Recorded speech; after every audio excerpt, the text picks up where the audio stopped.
qui a gagné. T'as perdu. J'ai gagné.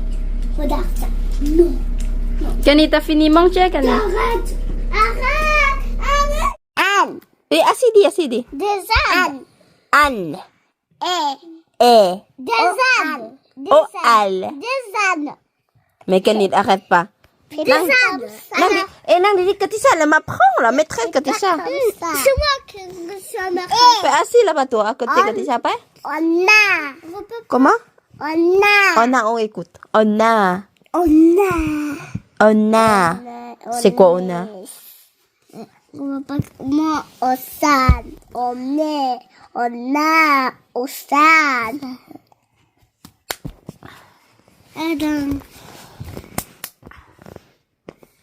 Bravo. D'accord. Allez, apprends le français encore bébé. C'est comme ça. Fais comme ça. Comme ça. Comme ça. Là, tu veux apprendre le français là? Je bois. En bas. Maman, je bois. มาบ่บ่ไปเป็นสาวน้อยเลิกเบิ่งมาดิดูคนงามเฟสเต็กว่ะจะเฟสเต็กว้าวระวังมันเต้นตบในสาวน้อยกินสเต็กกับเฟรนช์ฟรายนะ Oh ouais. เป็นฟราย Moi, je suis bien de manger. ยังบ่แล้วเธอได้เบิ่งมาเฮ็ด Ça dit quoi pour manger? แล้วก็มาชิเฟตุนนี่เอามือออฟกันละมอฟ Pas cool. นี่ก็จะใช้เฮ็ดแบบนี้ Ah ouais. C'est comme ça. เนี่ย Aïe. มาบอกไประวัง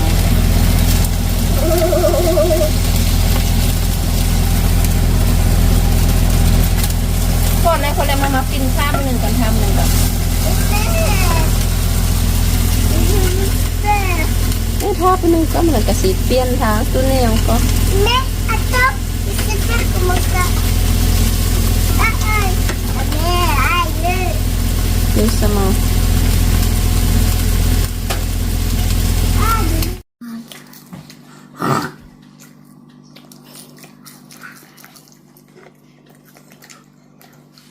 Mais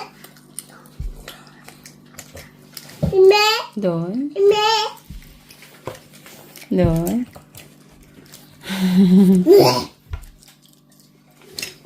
กินสเต็กกับโดยกันนี้กินข้าว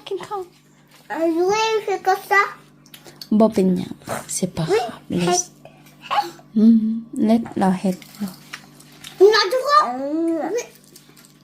Non. Oui.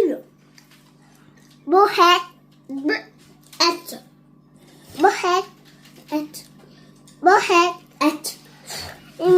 โดย mohet. กันนี้บ่เฮ็ด Pas droit. Mohet. เวลากินข้าวบ่เฮ็ด Maman, ça fait ça. แม่ Ça rappelle.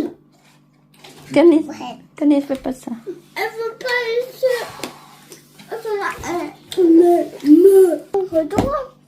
De papa. Pourquoi tu peux manger avec le fourchette là?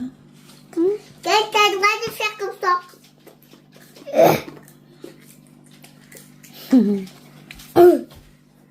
T'as le droit de faire ça. Maman met dans la poubelle hein? Qui?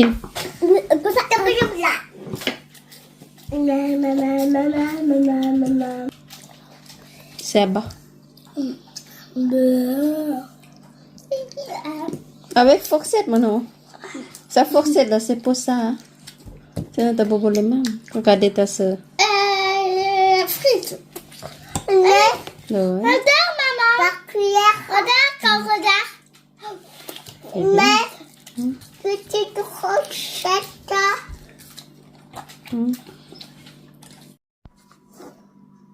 สวัสดีทุกคนมาเจอกันอีกแล้วเบิ่งสภาพบ่มีเสียงไม่ก็ว่าอยู่บ้าน คนเดียวกับผัวสูบยาอยู่เนาะลูกไปโรงเรียนทุกคน วันเสาร์วันอาทิตย์ลูกสติอยู่กับลูก2คนเหรอเวลาหายใจก็แบบสิบ่มีหยังผู้สร้างสิเว้ากวนได้กวนว่าลูกบ่ฮู้เป็นหยังกวนอีหยังหรือว่าเขาเบื่ออยู่แต่บ้านเนาะแบบเบื่อวันเสาร์โอเควันเสาร์สติพาลูกไปไปออกไปนอกแดสิไปขี่ม้าไปนอกไปเล่นเฮ็ดกิจกรรมแต่วันอาทิตย์เราบ่ไปใส่ก็กวนทุกคนนะทุกคนตอนเช้าพากันไปลิ้นเถิงปกตินอนบ่นอนสติเอาน้ำไว้ไกลๆเวลาแบบมักหิวน้ำเวลานอนเอากองน้ำไว้เถิงแล้วมื้อวานนี่ล่ะมื้อวานมันนอนที่มื้อวานเนาะหาลูกไปลิ้นเถิงโอเคไปลิ้นเถิงมาเฮ็ดเลี้ยงนึงเฮ็ดอาหารแล้วเรามาสิบอกโอเคลำนึงแล้วลงมาบ่อายเพิ่นลงมามั่งกติชาเฮ็ดหยังเฮ็ดแนวบ่ดีสติกะโอเคนึงบอกน้องมาไปลงมากินข้าวไปแล้ววันนั้นล่ะลูกชายบอกอีกเทื่อนึงมากติชาเฮ็ดอีหยังที่บ่ดีที่สุดอันแหละสติกเลยเบิ่งนำเต็มหมดบ่อนนอนทุกคนดีแต่ว่าบ่อนนอนเฮามีอันอีหยังวะมีอันกันนำแดก็เลยว่าถ้าฉันไม่ตายแล้วบ่มีบ่อนนอนแล้วมื้อวานนี้ซัดว่าฝนตกแบบอันบรรยากาศสะอึกสะอื้นแดแล้ววันนี้มื้อเช้าสติกะพรุ่งนี้สติกะลงโทษถ้านั่งอยู่ในแจ่ไผแจ่มันคืออยู่ในคลิปเดสติบอกประมาณ1ชั่วโมงสติกลงแต่ก็ใจก็เจ็บสงสารลูกก็สงสารแต่ก็ต้องสอนเขาสิเนี่ยเบิ่งลูกสอนให้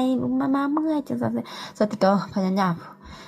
ยามใจแข็งเพราะว่าสติเป็นคนที่ใจอ่อนอะไรกับลูกเรื่องนี้สินะก็เลยว่าแต่วันนี้เป็นครั้งแรก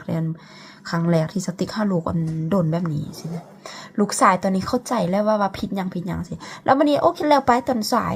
แล้วตอนเช้าแล้วไปแล้วตอนสายมันนี่พอมันก็อยู่โอเคสติกจะพักผ่อนสติกลิ้นโทรศัพท์บัดนี้แล้วสติเราไปนอนรอกวันอยู่เทิงลิ้นพวกสติกลิ้นเกมอยู่นี่ลูกแล้วลงมาตอนทับอินลูกขึ้นไปเทิงกับสติกลิ้นนำพันสติกลิ้นกวนโอเคมาอ่านตัวอ่านปึ้มอ่านนิทานจังซั่นสิแล้วนี่แหละก็ลงพักลมโอเคมาอันเฮา2คนละสิลงไปลิ้นลุ่มก่อนลงไปลิ้นในห้องดีกว่าลิ้นนำกระตุ้นลิ้นกับเครื่องลิ้นสติก็โอเคลงไปบ่เฮ็ดบ่ดีสติก็บอกแล้ววันนั้นล่ะสติก็เพิ่นสติก็ลิ้นโทรศัพท์ของสติไปเนาะก็ลิ้นพักผ่อนเสือบหลับไปอ่านรีดอีหยังไปอ่านยังอยู่ในโทรศัพท์ไปเลยอันเลื่อน TikTok เลื่อน Facebook แล้วนี่แล้วสติก็แป๊กไปได้ยินเปิดหนำโดนเนาะสติก็สติทำป๊าเป็นเจ้าเปิดหนำบ่มีเสียงแล้วนึงเศร้าปิดน้ำเด็กน้อยลิ้นน้ำบ่แล้วสติได้ยินเสียงปิดน้ำโอเคแล้วไปแล้วนึงได้ยินอีกเปิดน้ำจอกจักเราได้สติได้ยินเขาทอกน้ำจอกสติบอกลงมาเบิ่งเยี่ยมมาข้างในถามพ่อมันเด็กน้อยเขาเฮ็ดหยังเจ้าอาบน้ำเมื่อกี้เจ้าเฮ็ดหยังกับน้ำพ่อสติก็บ่ฮู้หยังเพราะว่าลิ้นเกมน่ะหูฟังเนาะบ่ได้ยินหยังแล้วสติก็ไปในห้องทุกคนห้องน้ำกับห้องอยู่สันลุมเต็มหมดสติกยานแบบอันพื้นอันนี้นะมันอันตรายทึกหนำนะทุกคนพื้นบ้านนี่แหละเพราะว่าตอนนี้สติมาอยู่นี่แล้วอันเจ้าของบ้านก็บอกว่าแนะนำว่าโอเคเวลาอันดูดฝุ่นอันยังว่าทุกคนเครื่องทำความสะอาดเครื่องดูดฝุ่นมันบ่แม่นแล้วเนาะอันเครื่องอันเครื่องดูดฝุ่นนั่นแหละเวลาเขาอนามัยบ้านจะใส่เครื่องดูดฝุ่นเราแนะนำว่าบ่ให้อันญาติหนักหลายเราสันเทิงคือกันใส่เตียงบ่ให้ใส่เตียงสินะแบบอันเหือนแบบมันเซนซิทีฟว่าซั่นมันเป็นพื้นแบบนี้แหละทุกคนพื้นแบบนี้นี่แหละนี่พื้นอันนี้ล่ะสติกยานพวกวันน้ำเต็มทั้งห้องน้ำโอเคมันเป็นพื้นซีเมนต์ห้องน้ำแต่ว่าห้องนั้นมันเป็นพื้นไม้แบบนี้ทุกคนพื้นกระเบื้องมันเขาจะอย่างเป็นสติกยานแล้วก็ทั้งหายได้หายว่าเราติดแบบทั้ง2คนทั้งหายทั้งผัวทั้งเมียหายตำนานสติกับเบาๆกับรู้โอเคสติโอเคบ่พื้นนี้บ่ยังโอเคแกเสื้อออกแล้วก็อีกอันนึงสติกเสื้ออันขิมแม่นบ่เฮาเว้าขิมบ่ว่านหางจระเข้ล่ะสีขาวอันบ่แม่นสีขาวเป็นอันว่านหางขิมว่านหางจระเข้มันบ่เป็นมอยเจอไรเซอร์สติกซื้อสติกออเดอร์มาเป็นอันเราลูกเราเอามาใส่หัวทั้ง2คนสติกพยายามจะเย็นโอเคบ่ให้เรามื้อนี้วันนี้สติกก็บ่เว้านํมืดคืนบ่เว้านํแต่ก็แบบบ่ได้มืดคืนนะเพราะว่าลูกสาวละดูนอนสิเนี่ยน้ำในสติกก็เบาแต่โอเคเบาแต่แต่บ่เว้าหลายสินะแล้วมาตื่นมื้อเช้ารู้สึกว่าเข้าก็สิรู้สึกน้อยนึงสินะหั่นแหละทุกคนสติกไปส่งยังกินข้าวก่อน อยู่บ้านกับลูกกับผัวตอนนี้อยู่บ้านกับผัว2 คนมื้อนี้ลูกไปเรียน1 โมงปลายแล้วเด้ไปซอบยังกินข้าวก่อนเจ็บเส้นนะนี่มื้อเช้าสติกาผัวไปส่งลูกสติกาพักผ่อนอยู่บ้านเล็กน้อยนั่นแหละสุมือบันนี้สติกเปลี่ยนวิธีบ่หายเพราะว่าสติกเป็นคนเว้าเสียงดังทุกคนแบบสำเนียงมาแต่สำเนียงสติกก็ซั่นซะเป็นคนที่เว้าหยังก็เว้าเสียงดังสติกคิดว่าลูกก็ปีสติกแล้วก็สุมือนี่เว้าเสียงดังเว้าหยังก็แต่ถ้ารวมกันก็คือห้องใส่กันน่ะสินะบันนี้สติกเปลี่ยนเวลาหายสติกบ่เว้าแบบรู้สึกว่าลูกเข้าใจดีรู้สึกว่าเขารู้สึกว่าเขาใจเย็นลงอะสินะสติกก็เลยสติกบ่เปลี่ยนมันเป็นวิธีบ่หายบ่ตบหยังบ่ตบตูดปกติสติกสิตบตูดตบมือเวลาลูกหายวันนี้สติกเปลี่ยนบ่เบากับเขาหายแล้วไปสอนกินข้าวกันทุกคนมาฟ้อนสิทุกคนฟังซื่อๆ